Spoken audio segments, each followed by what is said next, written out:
Captain StarLog May 12th, 2017. Welcome back, guys. I'm Captain Foley, and today we have an interesting topic. One that's going to cause a lot of controversy. Already has over the years, but we're going to kind of delve into it and talk about it. Not necessarily come up with any answers or solutions, but let's just look at the facts and try to have a level head on our shoulders when we talk about it. Okay? We're going to get into that in a minute. First of all, I wanted to show you a few things. If you guys have been following me at all, you've known that on Free Comic Book Day I grabbed some little miniatures. I just wanted to show those to you guys right now, real quick. Here's the Type 7 TNG shuttlecraft. This one was designed by Andrew Probert.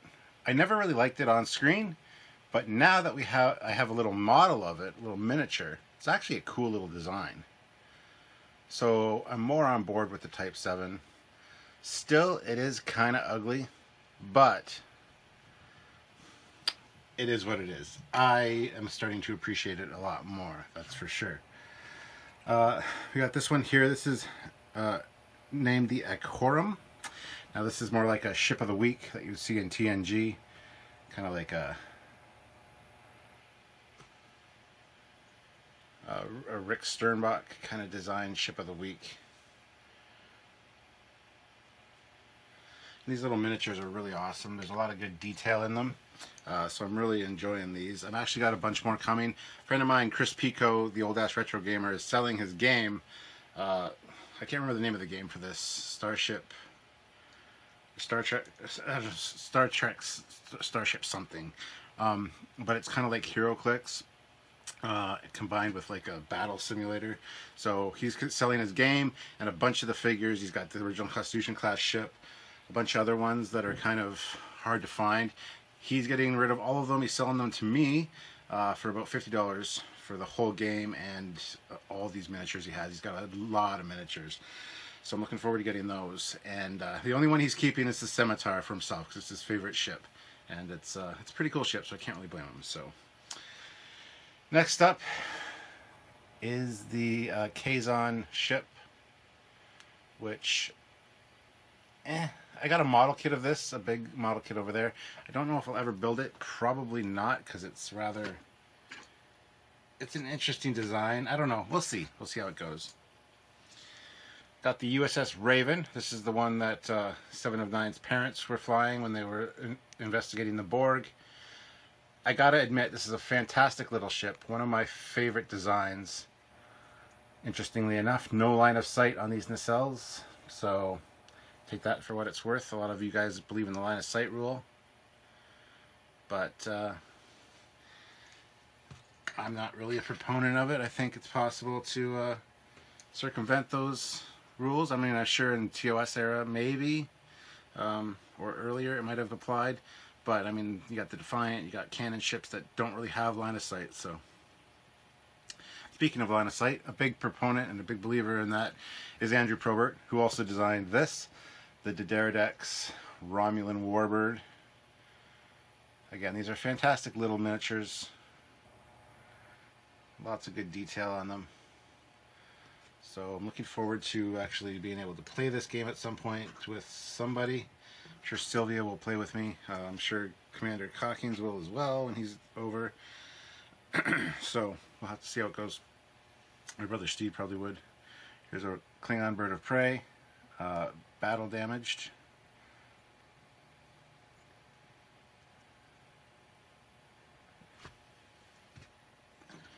We've got a Bajoran fighter. Little Bajoran fighter. Interesting little design for sure. Like I've said before, though, I'm not a huge fan of the Bajorans, but it's a neat little ship, to be sure. Next up is the NX-01, designed, of course, by Doug Drexler.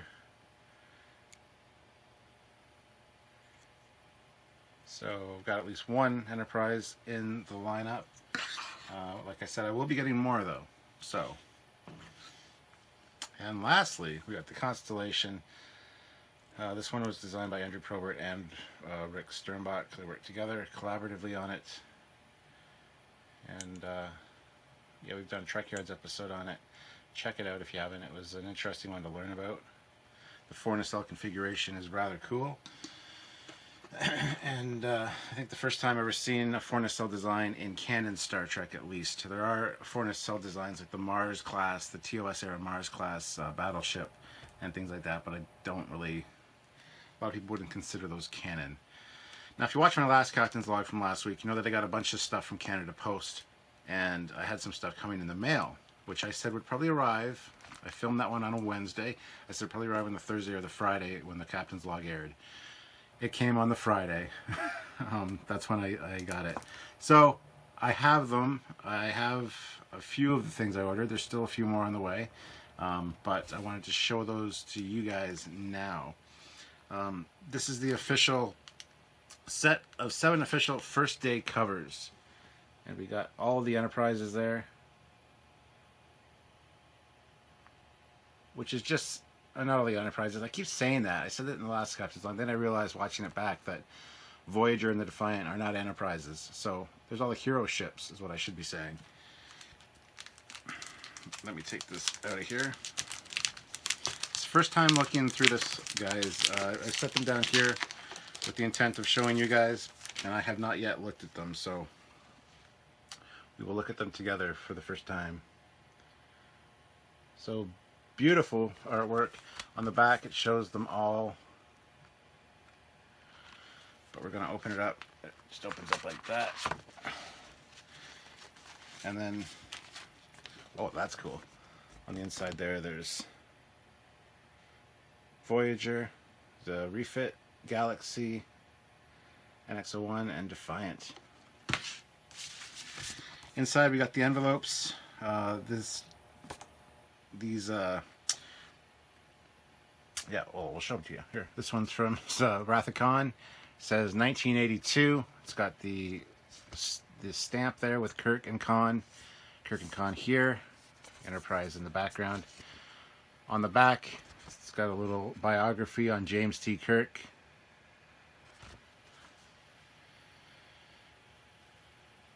So, yeah, just a little brief summary of his career and stuff. Here we've got the TNG one. This is 1987 to 1994. And again, you got Locutus and Picard up here. Picard and crew on the cover. And on the back, it's got a little biography and information on Picard.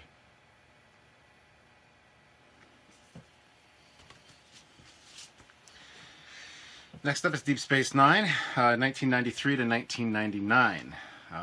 So we've got Cisco and Ducat, the crew, the wormhole, the Defiant over here, and Cisco. And on the back, can you guess what's on the back, guys? Yeah, that's right. It's a biography and a little description of Cisco. The captains. Next up is Voyager, 1995 to 2001. So you got Janeway and the Borg Queen, the crew, the Intrepid class over here, Janeway, and on the back, a biography on Janeway, a little description about her. It looks super long, but it's not. This top half is English, the bottom half is French. Same with this. This is English, this is French, because Canada is or bilingual, sorry, officially bilingual, so we have to have French on all of our stuff as well. So, next up is 2001 to 2005, and that is Enterprise. We got Archer there on the stamp with the Xindi Reptilian, the crew, the NX-01 in the corner, and then Archer, of course. On the back, again, of course, is Archer. Biography, stats, and brief history. Kind of like a Starfleet rookie card, I guess. Oh, this one's just awesome. This is the Borg one. This is the stamp. This whole thing is the stamp. It's a $5 stamp. And it's got that nice metallic sheen to it, which is awesome. You got 7 of 9 here. And on the back, got a little description about the Borg. You got 7 of 9, the Borg Queen, Locutus, and Hugh. Oh, this one's cool. This one's nice. The Galileo cutaway and the Galileo stamp in the corner there. And on the back, it's got a description of the Galileo.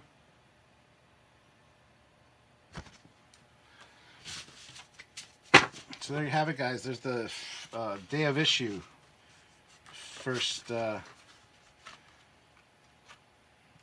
Official first day covers. I love on the little thing here. You pull it down, it says engage. But there you got it. That's pretty epically awesome. Again, Canada Post does such a great job. Last year when I was in Ticonderoga for Mission Canada, where we went, and I was mailing out all the comm badges and things for you guys for the perks. I mailed them from the Ticonderoga Post Office, and while I was there I picked up your 50th anniversary Star Trek stamps for the American ones, and they aren't super stunning or stellar. I mean, I don't know if you've released more, but the stamps that I got was like, I got two pages of it, but like a little square page with like maybe 12 stamps just kind of repeated. I do have it over there. I think I showed it off before, but I just think that Canada Post is doing a fantastic job. I got 2 of these sets because if I got over a certain amount, it would be free shipping, and they're $16.95 each. So I got 2 sets. Not a big deal. I mean, they're collectible items, so 2 is always good to have. Next up, we got a set of 5 postage paid postcards. And again, I have not looked at these yet.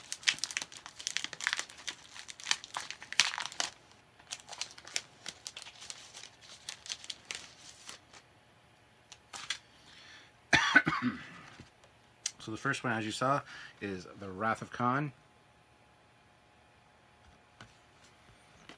And on the back, you've got the stamp. It's ready to go. You can fill it out and mail it off. So it's the Wrath of Khan. Got TNG. Some great episodes there. Inner Light.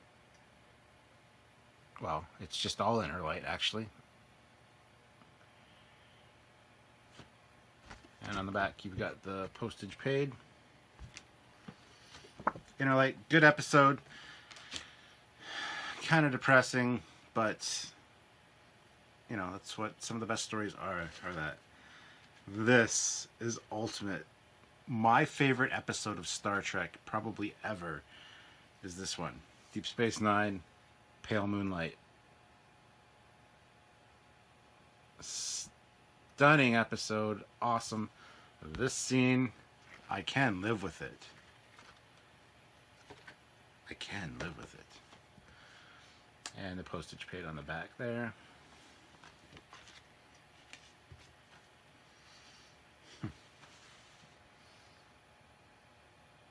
Finale of Voyager.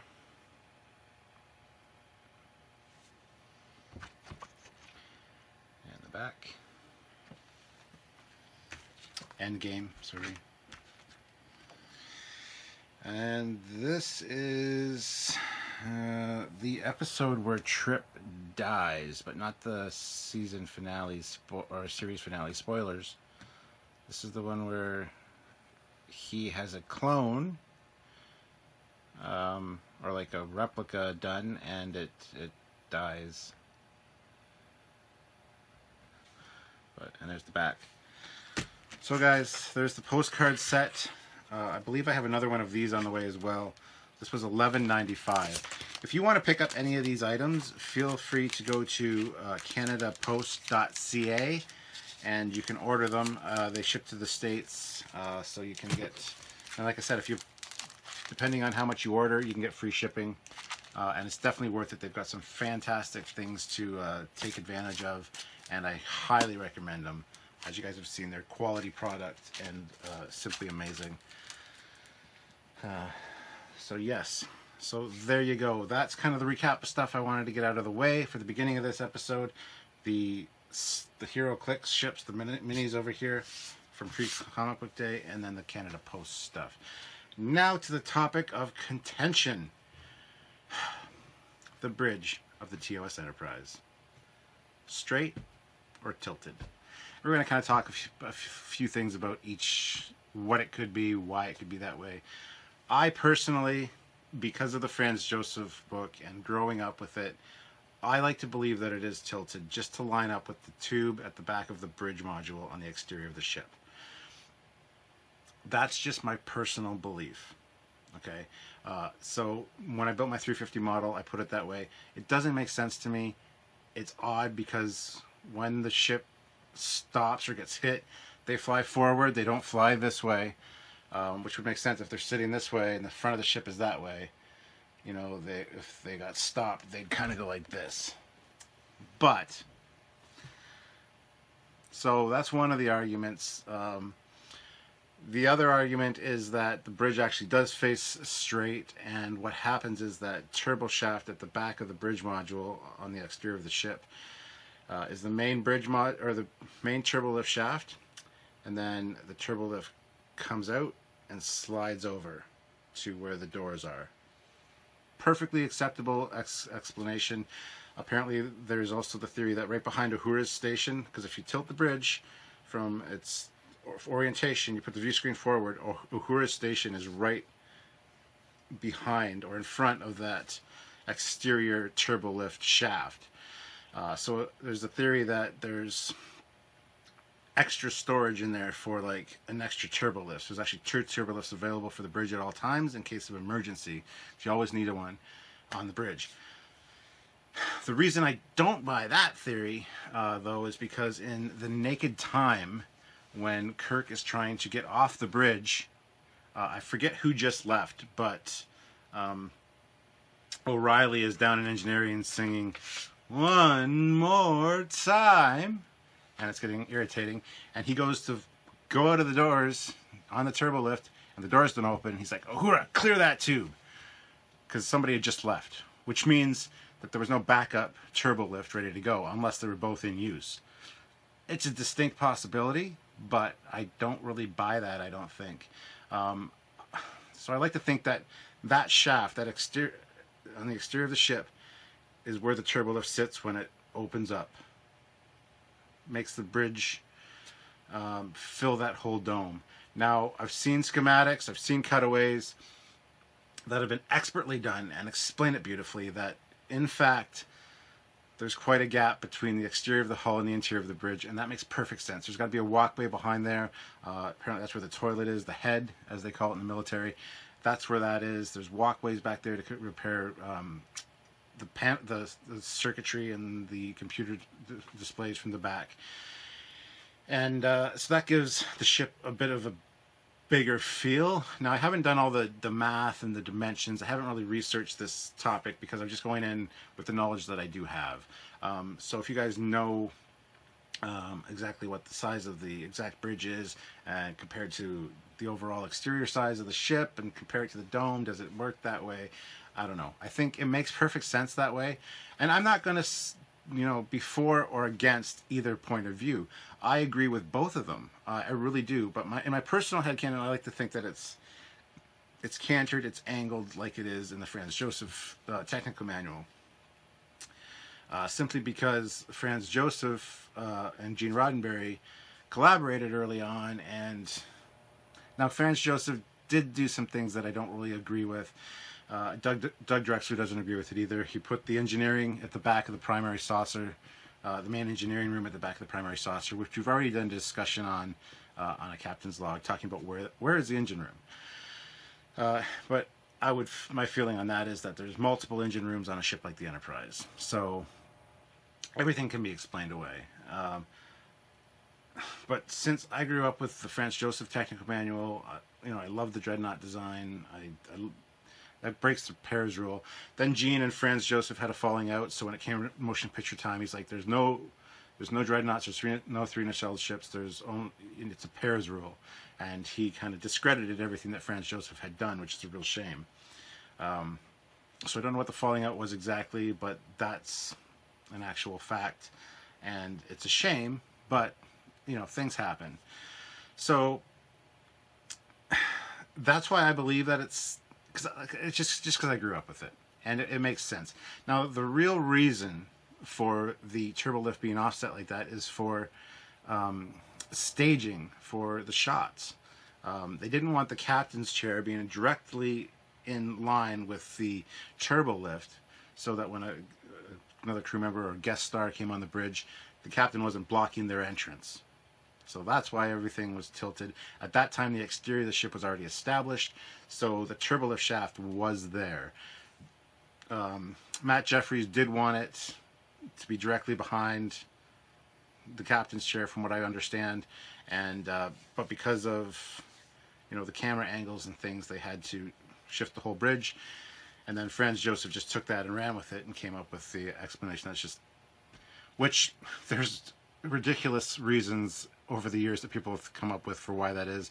In case the ship gets boarded and somebody takes the turbo lift up to the bridge, that the captain's not in the direct line of fire should they open fire as soon as those doors open. Makes some kind of sense, but at the same time, no, not really. I mean, I've been on the bridge set, and if they're just opening, yes, I understand. You can't really get a direct shot at the captain. But I would think that if you're Klingon boarding the ship, you're going to have enough advanced knowledge of the ship design and layout to know that the captain's over there. So you're going to wait for it to open, then shoot him, or you're going to be on this side of the turbo lift. As soon as the door opens, free shot in. So that's just one of the explanations. Yeah, it doesn't really do it for me. I do like the fact that and see, this supports the whole, this next thing I want to talk about supports the whole turbo lift shaft behind Uhura's station with the bridge facing forward. In the animated series, they added another turbo lift, but it was to the left. When you're looking at the view screen, it's to the left of the view screen. And there's no exterior turbo lift shaft for that, but there's obviously enough room for a turbo lift. Now, I know Star Trek the Animated Series isn't considered canon, so don't jump all over me for it, but I'm just, as Trekyards, we have to think about these things, and we try to retcon, and it could be, we know that the bridge modules of the ships are plug and play. You unplug the whole bridge module, put in a new one, connecting to all the pre-existing circuitry. So if they did a little bit of renovating on the ship, add an extra turbo lift, just put a new bridge module in, but there's obviously enough room that doesn't need an exterior turbo lift shaft. So that makes sense for the bridge facing forward. There's enough room back there that they can get away with having that extra turbo lift shaft, which could be an emergency one. It could be like an Enterprise D that goes straight to auxiliary control. In this case, in the Enterprise D, it went straight to the battle bridge or the emergency bridge. That's the one on the right of the view screen when you're facing the view screen on the Enterprise D. That was a dedicated turbo lift shaft directly to the emergency bridge. So that supports the theory that it's straight, which I like the theory that it's straight. It makes sense. If your inertial dampeners aren't working and you're facing that way and your ship is going this way, you're going to get disoriented. It's going to make you sick, probably. I don't know. I like the theory that it faces forward. I really do. It makes the most sense to me. In my OCD brain, my perfectionist brain, my right angle brain, everything on my desk has to be at right angles and neat and tidy. Okay? That makes sense to me. To have it cantered to a degree doesn't make sense to me, but at the same time, that's how I built my model, because I like to think that turbo lift shaft at the back is just that turbo lift shaft. There's not enough room to slide another turbo lift all around there or whatever. So that's my thinking. Yell at me if you want. I understand there's going to cause a lot of debate down below, but I'm interested to hear your thoughts. What do you guys think?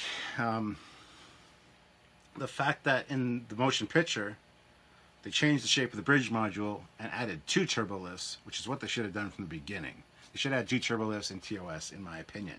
That would have made more sense. You always got an emergency way off the bridge should one of the turbo lift shafts not be clear.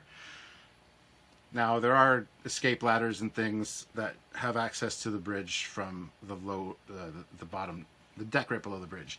There's like a hatchway or whatever behind the view screen, because you can't get back there. There's like a walkway in all versions of the bridge, no matter which way you have it facing. So But I think to have the 2 turbo lifts makes the most amount of sense. And they should have done that from the beginning. I love that they did it with all other versions of the Enterprise, pretty much. I know that the NX-01 has only 1 turbo lift, but the other one goes to the ready room. That's another thing Captain Kirk was sorely missing, was a ready room. But that's another issue entirely. But so those are kind of my thoughts on it. I don't want people to argue about it, and yet they do. There was a huge debate on it the other day over on the Trekyards page, and just some people are just so closed-minded that they can't see the other person's opinion, or they don't care to understand it. They're like, no, you've got to stop perpetuating this myth that it's angled, because it isn't, blah, blah, blah, blah, blah, blah, blah. And I chimed in and said, well, everybody's entitled to their own opinion. It's their own version of canon. Well, no, it's not. In a logical world, the logical answer is this. And it's like, well, yes, I guess, but whatever. Why not have the bridge rotate? Why not, when they're in orbit of a planet, because of the gravitational pull of the planet, the bridge canters that way towards the planetary rotation. I don't know why. To help with inertial dampening systems, I don't know. When they get into open space, it just very smoothly, no one even notices, the whole thing shifts forward. Then if somebody needs to use a turbo lift, as the turbo lift is coming up, the bridge realigns. I know that's excessively overly complicated and wouldn't work. The mechanics wouldn't work, but why not? You can explain it that way. Maybe it can turn all kinds of directions. I don't know. I don't want it to be an argument anymore. I don't want it to be a debate. It's like the old debates of Star Trek keep cropping up. That's one of them. That's just one of them. Where's the deflector on the Miranda? Don't get me started on that discussion either. Anyway, so guys, I'm looking forward to hearing your thoughts and opinions. Which way do you think the bridge faces? Does it face forward? Is the view screen forward? Is the view screen offset? What do you guys think? What about that external detail of the turbo lift shaft? Does the turbo lift come up and then slide over? Could be. Makes sense. You don't even need an extra storage tube there. It could just be that it comes up, slides forward, and then slides into place by the doors. But again, that's getting overly complicated. Why would they design it like that?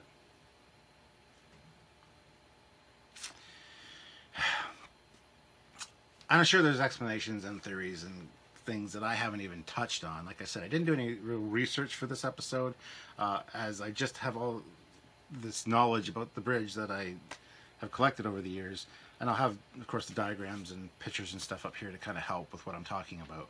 But, I mean, I would be really interested in hearing your thoughts. This deserves a Trekyards episode at some point. And all your comments and questions, or all your comments and facts that you put in the comment section of this one, we will include in that episode when we get to it. This is kind of like a Treknology episode or a podcast where we discuss where or how the bridge should be orientated. So put your facts and everything you know about it down below, and we will include it in that episode because it's definitely worth looking into. We should do a Trekyards series that focuses on the debates of Star Trek, the inconsistencies of Star Trek. Look at all the points of view, come up with a pro and con list for each, and try to solve these things rationally and logically. It's very difficult to do, but I think it's something that would be very enjoyable for you guys to watch, and I would definitely love to do that for you guys. So please don't beat each other up, don't yell at me, don't scream at me. If I missed something, if I stated something erroneously, please let me know, but do it nicely, put it in the comments, and I will definitely be looking at the comments and addressing them as need be. So there you have it, guys. I personally really think it should be straight, but at the same time, just because of that external detail on the bridge dome, I have it facing off to the side on my model. Right or wrong, that's just the way it is, guys. And Yeah, I took a lot of flack for that when I first posted pictures of it. A lot of people were like, "Oh, that's so cool! You got the bridge right," and most other people were like, "Why is the bridge? You got the bridge crooked." The model allows for that. The model has a groove at the back for where the turbolift doors are. When you put it into the dome, you can. It's got two grooves, one lined up with the turbolift shaft and one lined off to the side, so you can have the bridge facing forward. So they've taken that into account. That's how much of an issue it is in the Star Trek community. They've addressed it in the model that you can put it in either way. But yeah, it could move. There's lots of different theories, guys. I think I've touched on everything I wanted to touch on about that. Watching this back in editing, I'll probably be like, "Oh, I should have said this," or whatever. But I am filming this rather late at night. It's like 11 o'clock now. You know, the wife's out. She's hanging out with some friends from work, and I thought I'd get this done earlier in the week so I have more time to edit it. I'm not scrambling on Thursday to get this done, so if I missed anything, I apologize. I might be able to record a Captain's Log supplemental to tack on to the end of this during the next few days, because this is Sunday, and it doesn't come out till Friday, so I got all week. So I might add something at the end of this, but I severely doubt it. I think I've covered everything I wanted to cover. Hopefully I can find all the pictures that I wanted to show you guys up here, and when we're having this discussion, to kind of get my points across. But yeah, I think that's probably it. I want to thank you guys very much for tuning in and watching every Captain's Log I do. A lot of you seem to really enjoy just hearing me talk, and I really love that about you guys. You're fantastic. So yes, and thank you for all your support for Trekyards. If you can help us out by going over to Patreon, please do so. Patreon/Trekyards. There's a link in the description below. Even if you donate, everyone donated $1 a month, $1 a month, literally, from everybody would be life-changing and immensely awesome for the channel. We would be able to create so much new content, do this new show that we talk about, where we're going to be looking at the idiosyncrasies and the problems with Star Trek and try to solve those for you guys, or at least present all the sides for you guys. That's something we can do if we got more help donation wise. Now, if you want to do a one-time donation, you can head over to Trekyards.com, click the donate button, and help us out that way. That also helps out if you just want to do like a $20 donation or something, and you don't want to do it on a monthly basis. That's perfectly fine. So, but anyway, guys, lots of exciting stuff coming up in the next month or two. There's the Ultimate Insiders Weekend at Ticonderoga with Doug Drexler and Michael and Denise Okuda. And Samuel is going to be flying down for that. He's going to be here for 2 weeks in June. We're going to go down for that weekend and talk to Michael and Denise and Doug Drexler. Doug Drexler just released his tour video version 2 today or the day before. But Samuel and myself are both in it. That's the tour we went on him with last time. Samuel was on a few more of the tours while I was doing some other stuff on the sets.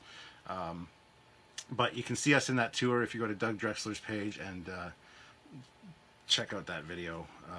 So you can see the captain and the commander, and even my brother Steve's there, as well as Samuel's dad is there as well on that tour. So it's definitely worth watching. Doug has some fantastic stories and great insights into the set that were fantastic to watch and to hear again.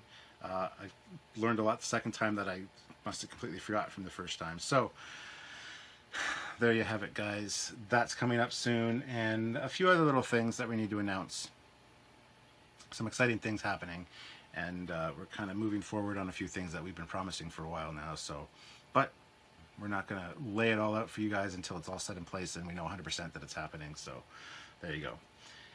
All right, I think I've rattled on and sounded like a disoriented old man long enough. I think it's time to call it quits for today. So yes, comment below. Let us know what you guys think about the bridge situation.